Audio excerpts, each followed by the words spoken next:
दरम्यान रवी राणा यांनी केलेल्या या दाव्यावर आता सुनील तटकरे यांनीही प्रतिक्रिया दिली आहे। रवी राणा फार मोठे नेते आहेत, आपल्यासारख्या छोट्या नेत्यानं यावर बोलणं योग्य नाही असा टोला त्यांनी लगावलाय। ऐकूयात।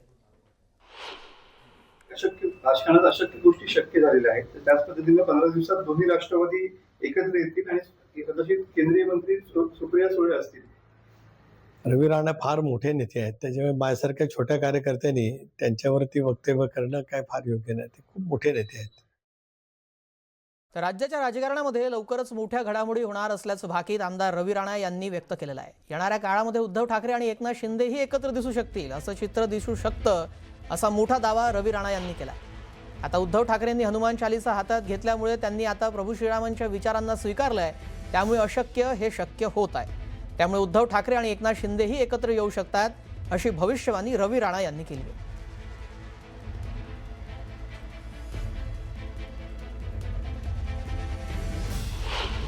मी तुम्हाला सांगतो, येणाऱ्या काळामध्ये येणाऱ्या काही महिन्यामध्ये हे सुद्धा चित्र दिसेल आपल्याला की उद्धव ठाकरे आणि एकनाथ शिंदे एकत्र दिसेल, अशा प्रकारचं चित्र दिसू शकते। कारण की आज उद्धव ठाकरेंनी हनुमान चालीसा हातात घेतली आहे, राम भगवंताच्या विचाराला स्वीकारलेला आहे, राम भगवंताच्या बजरंगबलीच्या चरणी उद्धव ठाकरे वापस आलेले आहे।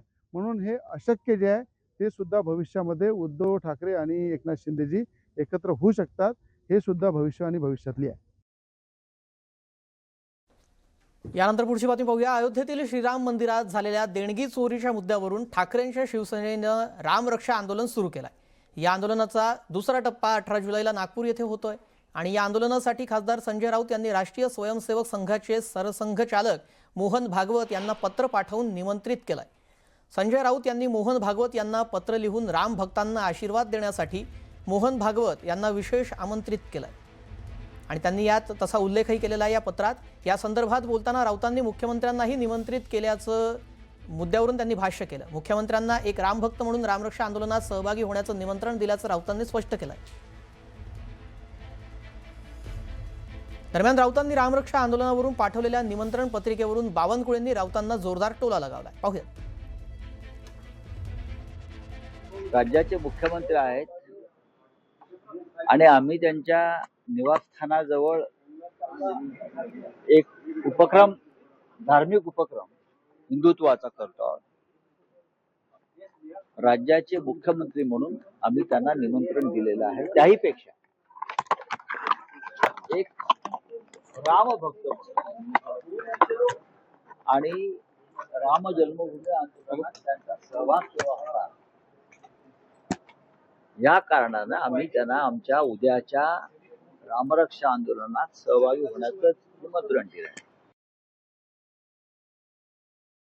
खरं तर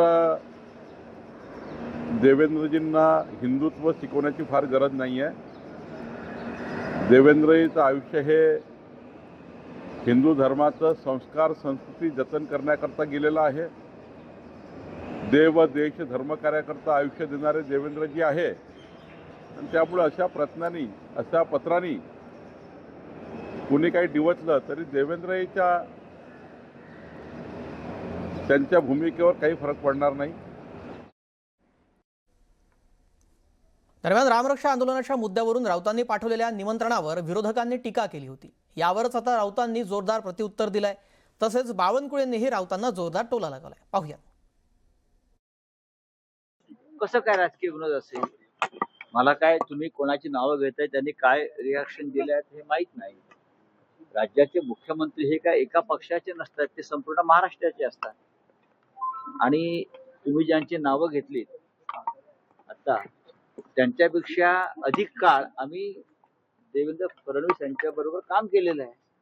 आमचे जरी आता मार्ग वेगळे झाले असले तरी त्यांच्यापेक्षा जास्त काळ 25 वर्ष सलग आम्ही भारतीय जनता पक्षाबरोबर काम केलेलं आहे, देवेंद्रजींबरोबर काम केलेलं आहे। तेव्हा त्यांनी अशा प्रकारे प्रतिक्रिया देणं हाच मूर्खपणा आहे।